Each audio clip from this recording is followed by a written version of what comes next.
मूळ प्रश्न असा आहे की जवळपास आमचं आता सीट वाटपाचं जवळपास ठरलेलं आहे आणि या अंदाजामध्ये अमरावती ही जवळपास काँग्रेसकडे येईल अशा पद्धतीचे आज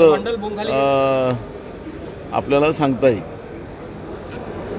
आज आमची इथं जी मीटिंग आहे ते आमचे प्रभारी रमेश चन्नीथलाजी मधल्या काळात आपण जे 3 महिन्याच्या पहिले जो आढावा घेतला होता संघटनात्मक, तो आढावा घेण्यासाठी इथं आलेले आहे. निवडणुकीच्या तयारीला काँग्रेस पार्टी लागलेली आहे आणि महाराष्ट्रामध्ये विशेष करून विदर्भात काँग्रेसला मोठ्या प्रमाणात यश प्राप्त होते, महाविकास आघाडीला यश प्राप्ती होते.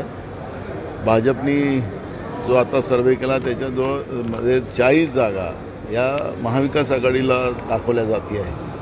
त्याची चिंता भाजपला लागलेली आहे, स्वाभाविक आहे. आताच देशाचे प्रधानमंत्री महाराष्ट्रात येऊन गेले नाशिकला, पुन्हा आता ते येऊनच राहिले. म्हणजे महाराष्ट्रामध्ये भाजप घाबरलेली आहे.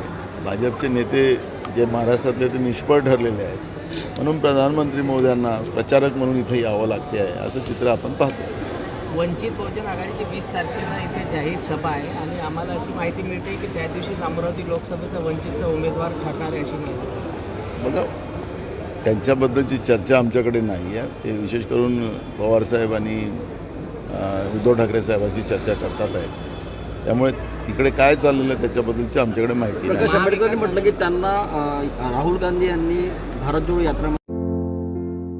आमच्या लोक जनसेवा चॅनलला लाईक करा, शेअर करा, सबस्क्राईब करा.